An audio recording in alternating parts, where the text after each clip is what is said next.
Halo teman-teman, selamat datang di saluran editing production. Di video kali ini saya bersuara lagi, menyuarakan semangat untuk Indonesia dengan judul Sudah Sejak Ratusan Tahun. Oke, saya ulangi ya teman-teman. Untuk video kali ini saya menyuarakan lagi dengan suara-suara lantang untuk Indonesia, untuk kesejahteraan negeri tercinta ini, dengan judul Sudah Sejak Ratusan Tahun. Nah, di negeri kita tercinta ini, sejak kecil kita sudah dilatih untuk berkompetisi tanpa memikirkan dampak dari kompetisi itu sendiri. Dampak dari kompetisi itu kita bersaing tanpa berperasaan. Kompetisinya seperti itu. Ya mungkin yang namanya kompetisi itu ya pasti ya persaingan yang tanpa berperasaan ya pasti. Dan seperti itu sudah berlangsung ratusan tahun. Maka dari itu gak heran kalau di negeri tercinta ini kesejahteraannya tidak merata. Karena kita dalam keadaan berkompetisi, jadi kesejahteraannya tidak akan merata. Ada yang sejahtera bahagia, ada yang menderita gak bahagia. Contoh kecilnya seperti itu. Dan contoh nyata dari kompetisi yang saya alami sendiri di masa kanak-kanak. Saya punya teman si Ani dan si Ade ya. Si Ani bertanya kepada si Ade, "Nah, kamu nilai matematikanya berapa?" Si Ade menjawab, "Nilai matematika saya 8.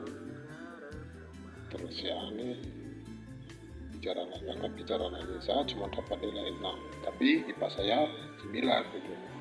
Terus si Ade pun tidak mau kalah, jawab lagi, "Kalau nilai IPA saya 7. Si Ade menjawab, "Kalau nilai IPA saya 7. Nah, dari sini sebenarnya kita bisa mengambil kesimpulan bahwa setiap individu mempunyai kelebihan atau kecerdasan yang memang sangat berbeda. Tapi ada kesamaan dalam bidang masing-masing, itu ada kesamaannya. Itu kesamaannya apa? Sama-sama cerdas, sama-sama punya kelebihan, walaupun di bidang yang berbeda. Tadi itu kan sudah terlihat ya, di bidang matematika si Ade mendapat nilai 8, sedangkan untuk IPA-nya dia hanya mendapat nilai 6 kan itu. Matematikanya dapat nilai 7. Jadi si Ade ini di bidang matematika dapat nilai 8, di bidang IPA dia mendapat nilai 7. Sedangkan si Ani di bidang matematika mendapat 6, untuk di bidang IPA mendapatkan nilai 9. Nah, sisi kesamaannya adalah sama-sama cerdas di bidang masing-masing gitu kan, sama-sama cerdas di bidang masing-masing. Jadi di negeri kita ini, tiap individu itu sama-sama cerdas sebenarnya, cuma di bidang yang nggak sama. Nah, bisa difungsikan atau bisa dimanfaatkan kecerdasan di negeri kita ini untuk membangun kesejahteraan bersama. Ya, dampak dari kesejahteraan bersama adalah untuk wujud dari kesejahteraan bersama adalah ekonomi yang merata. Karena kebahagiaan itu hanya bisa didapat dari ekonomi yang bagus. Saya kira itu saja ya. Contoh itu tadi. Tapi pada kenyataannya di negeri kita ini yang ada hanyalah bersaing dan terus bersaing tanpa berperasaan. Itu di negeri kita ini sampai sekarang, walaupun sebenarnya kita sudah mewujudkan untuk saling gotong royong, bahu membahu ya, untuk membangun kesejahteraan, tapi masih semu, masih palsu. Kesejahteraannya tuh belum punya dampak, belum ada dampak lagi, masih ada unsur bersaing dan terus bersaing, dampaknya masih di situ. Ekonomi masih belum rata, ekonomi bagus tuh belum rata.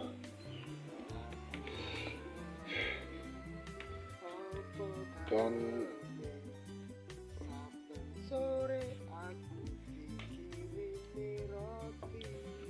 apa lah, sebentar ini. Nah, ekonomi yang belum rata itu membuat negeri ini carut marut, berantakan. Apa ya, saya ingin jelaskan tadi ya, kita memang sudah bekerja sama gitu ya dalam membangun kedamaian, ya cuma sekedar damai itu. Kita bangun bahu membahu untuk suatu perdamaian. Ya kalau damai sih damai, tapi dalam hati kita masing-masing, dalam tiap individu itu nolak sebenarnya. Sebenarnya itu rasa empatinya nggak ada satu sama lain itu. Ya seperti hewan. Gitu. Kalau hewan itu kan memang hewan, kita ini manusia loh. Harus lebih unggul, harusnya itu lebih unggul dalam menjalin kesatuan bersama, itu harus lebih unggul. Kita manusia, makhluk atau hewan berbentuk manusia, itu tahu ya. Ya intinya kita juga dari golongan Homo sapien ya. Nah, jadi itu kita sudah bekerja sama hanya sebatas damai itu saja, damai, tapi ekonominya enggak, lo gua gitu di dalam ekonomi. Itu fakta, kita hanya sekedar damai gitu. Maka itu enggak heran itu, diam-diam tak maling badan hartamu, tak maling secara diam-diam. Karena apa? Damai dalam bentuk formalitasnya damai gitu. Secara formalitasnya kita kelihatan damai, tapi secara diam-diam tak maling hartamu kapok gitu.